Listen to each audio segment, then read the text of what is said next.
Welcome to my channel. It's Danielle Normand. Thank you for tuning in. We are discussing a low carb, plant-based, low FODMAP diet. And yes, there's a lot going on in that title, but we're gonna talk about my journey, how I got to this point, pros and cons of this diet, and why I am prioritizing my gut health. If you are looking to become the best version of yourself, please subscribe, turn on that little bell so you never miss a detail with Danielle. I am a mental and physical fitness coach, and I am also a nutrition coach. So I hope with this knowledge, you can help heal your guts and get some clarity on some issues that you may be having in your life. So how did it start? Well, this is story time, okay? This is something I have struggled with my whole entire life, truly. And I just didn't have full understanding of what it would do long term. I guess you can say I have always been gluten and dairy intolerant. Growing up, my mom had dietary restrictions. She can't eat gluten or dairy either. So that is also a genetic thing. So we had less of those things in our household. Compared to the average person, we definitely had less of those sources. She didn't restrict us as kids, but we definitely had less thereof. From there, going into college, as all college students know, you gain weight because you just don't care about your diet. I started eating gluten and dairy again, and I went up to 176 pounds. And going into my new career, I had depression, I had anxiety, I had brain fog. I was just like, not happy at all the time. And I was just wanted to sleep all the time and basically was unhappy with myself and hated my life. Like truly, I was in a very unhappy place in my life and in a career that didn't fulfill me. Being as unhappy as I was, I started my fitness journey. I started my fitness journey, started eating healthy, cut out gluten and dairy because I knew those things were not good for me. Started doing way too much cardio, was not eating enough, lost a bunch of weight, went down to 130 pounds. So now I look back and I'm like, whoa, like how I was way too small at that point. Really hard trying to find that balance. From 130 pounds, I got into a relationship, wasn't the best relationship, struggled with emotional eating, binge eating, was eating gluten and dairy again. Once you cut something out of your diet and you reintroduce it, typically you gain 10% more weight back. So before you do any restricted diet, do your research, look into it, know your facts.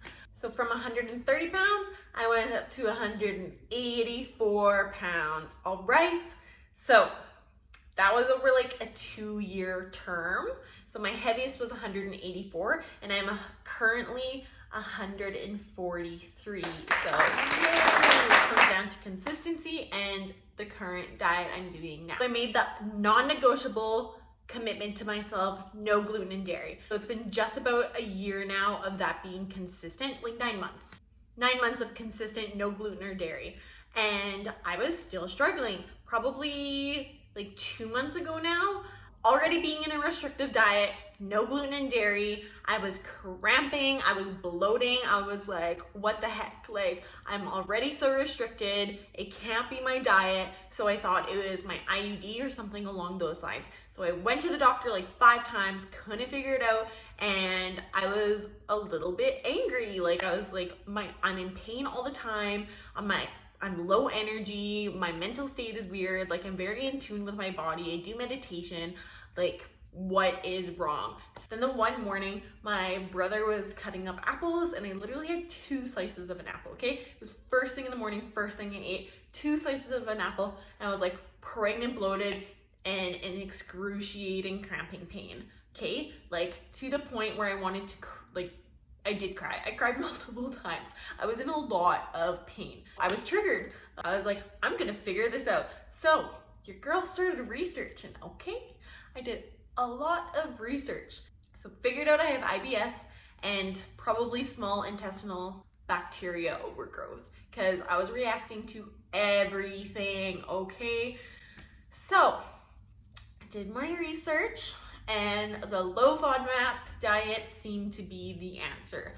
I was like, okay, fantastic. If this is gonna help me feel better, I am invested. Like, I'm already so restricted. I don't want to be this restricted for the rest of my life.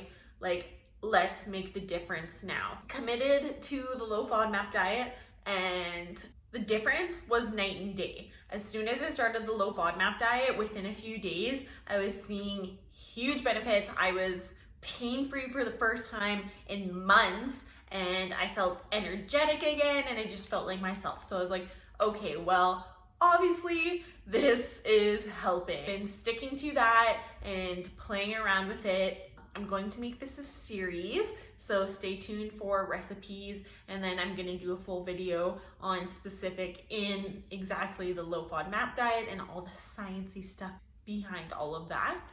Stay tuned for my upcoming videos. Seeing lots of benefits with that. And then what got me to go plant-based was I was doing a course, and it was talking about how you should eliminate meat, which the only meat I really eat is moose meat from my family because my dad hunts, and chicken breast. Otherwise, I don't eat any animal products because I don't eat dairy. Literally, chicken breast was the only thing that I really meal prepped with. And with the low FODMAP diet, I learned that eggs and me do not get along, so I cut eggs out. Eggs is one of the worst foods for your gut, along with gluten and dairy.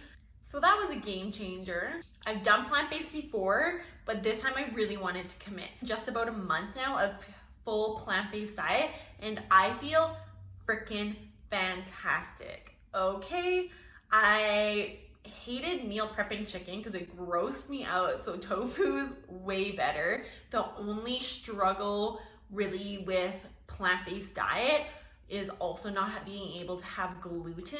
Lots of vegan products have gluten in it, so that's one of the biggest things. But truly, like, I meal prep all of my meals anyways, so it hasn't been that big of a struggle now that I'm more in the flow of things and know what I'm doing. Getting into it was a little bit harder, but my best friend Megan, bless her soul, she is a vegan, so she's been super helpful with this process, and I'm honestly gonna commit to it because I just noticed a huge difference and I'm truly enjoying it. So I'm committing to the plant-based diet. I will still eat meat on occasion, once in a while, but not very often. One of the hardest things I think is just like making the choice, making the decision to go all in and have that mindset and the mentality that no, I'm doing this for me to improve my health and reap the benefits.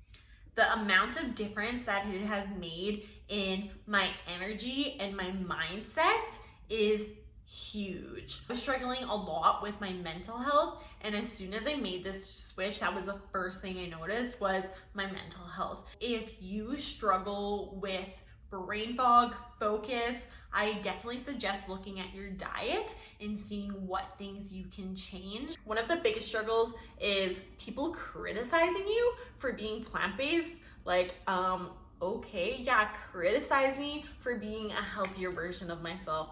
Okay. I think people just don't fully understand it, and they just have a limiting mindset and belief to it. This is something I've struggled with for a long time, being gluten and dairy free. People are quick to judge and try to put you down. So truly knock out the naysayers. Don't care what other people think. This is for you and your body.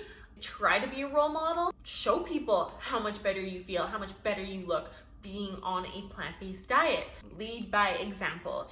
Even if you experiment and try to incorporate more plant-based diet meals, you're gonna reap the benefits. Experiment, try it out, see what works best for you. At the end of the day, whole food diet matters most, and a low carb diet is most beneficial for all humans. I personally carb cycle with my weightlifting days, but a lower carb diet is easier on our digestive system and helps everything flow better.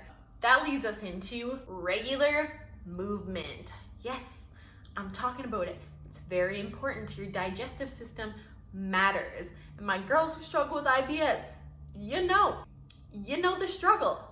Being plant-based has helped tremendously. Like, being regular bowel movements is awesome. If you're not regular, if you're not going once a day, that's an issue, okay? Look at your diet. What can you change? What can you implement to help your body and your digestion. When we don't have proper digestion, all those toxic chemicals are sitting in us. Our gut is our second brain. This is why I'm so invested in this, is because mental health. To anyone who struggles with not having regular bowel movements, please look into your diet, see what you can change. Try making little adjustments. Try a low FODMAP diet, try a plant-based diet if that is something that you are willing to do and if that is something that works best for you. Typically, there's just certain foods that trigger us that we can eliminate, and you don't have to do a full elimination. If you're watching this video and you're like, wow, this sounds like me, like I'm relating to so much of this, look into your diet, try a low FODMAP diet, do some elimination, try to figure out what triggers you, because truly, when I looked into it and I started watching videos on it, I was like, I cried because it was like such a relief, because I was like, okay, other people struggle with this and I'm not alone, and there's something I can do about it. So truly commit for yourself to see what you will benefit from the most. Before doing the low FODMAP diet, I hit a plateau in my weight loss. So I was staying at like 155, 153-ish, and I truly could not break it, and I was not understanding why. I was like, okay, like I'm doing everything right. Once I started the low FODMAP diet, I lost 7 pounds within the first like 3 weeks, like 2 to 3 weeks. And I was like truly amazed at how much that affected everything as well. If you're always inflamed and your body isn't properly digesting the food, you're not getting the proper nutrients from your food. That's why I was way more low energy and brain foggy, and just my mental health was so out of whack. There's just so much that ties into it. So as soon as I switched to the low FODMAP diet, everything truly did change, and I did lose that 7 pounds within the 2 to 3 weeks after. So that made me exceed my goal weight, which was fan-freaking-tastic and made me feel really good. Now I'm at that sustainable weight that I do want to maintain. So that was another plus. There's a lot that goes into plant-based diet. Animal cruelty is a very real thing. Please do research on it. Agriculture-wise, it is not beneficial for our environment and Mother Nature. Meat is just not that beneficial for our bodies. If you have any questions about becoming plant-based, do your research, look into it. We have access to everything, so do your research and figure out for yourself what works best for you. If you've tried low FODMAP or a plant-based diet, please comment below. Let me know what you loved, what you hated from it. Let me know what other topic you would like me to touch on these points. Like I said previous, I am making this a series, so I'm gonna be doing my weekly videos specifically on this topic and breaking it all down with recipes and more insight to all of this knowledge. If you are looking to become the best version of yourself and need a one-on-one coach, please go to my Instagram, send me a DM. Let's work together and make some beautiful things happen. If you like this video, please give it a thumbs up and subscribe. Go check out my other videos, and I'll see you there.